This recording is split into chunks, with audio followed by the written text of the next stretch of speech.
তান স্কুলত পানী খাব যোৱাতে ওলাতে তাৰপিছত মাৰিছে। সেইটো কাৰণে আমি বিচাৰটো সুধিছোঁ ৰাইজতে। কিহেৰে মাৰিছিলে? চেয়াৰে দি কিনে, বহা চিয়াৰে? বহা চেয়াৰটো দি সেইটো ভাঙিছে একদম মাৰি কিনে। ছোৱালীটোৰ হাতটো ফাটি গৈছে। আচ্ছা, একদম মোৰ ভাগিন হয়।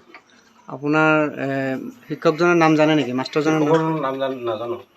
কোনটো স্কুল হয় এইটো? এইটো আপোনাৰ ইয়া ডুমপাৰা বিদ্যালয়। এতিয়া কি বিচাৰে আপোনালোকে? কেছ কৰিছে? আমি কেছ কৰিছিলোঁ, মেডিকেল ট্ৰিটমেণ্ট দেখাইছিলোঁ। তাৰপিছত মাষ্টৰ পাছত লৈ আহিছিলোঁ আফটাৰ মাষ্টৰ তাত, লৈ যোৱাৰ পাছত দেখালোঁ। তাৰপিছত কি মাষ্টৰে ডাইৰেক্ট কৈছে বা তোমালোকে যি পাৰা তাকে কৰা, এতিয়া আমি বিচাৰ দিব নোৱাৰোঁ।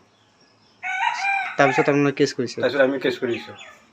কেছ কেতিয়া কৰিছে? আজি কৰিছে? আজি কৰি দিছিলোঁ। আজি ভাঙা 3 দিন হ'ল আজিলৈ। ন? কোন ক্লাছত পঢ়ে? 5ত পঢ়ে।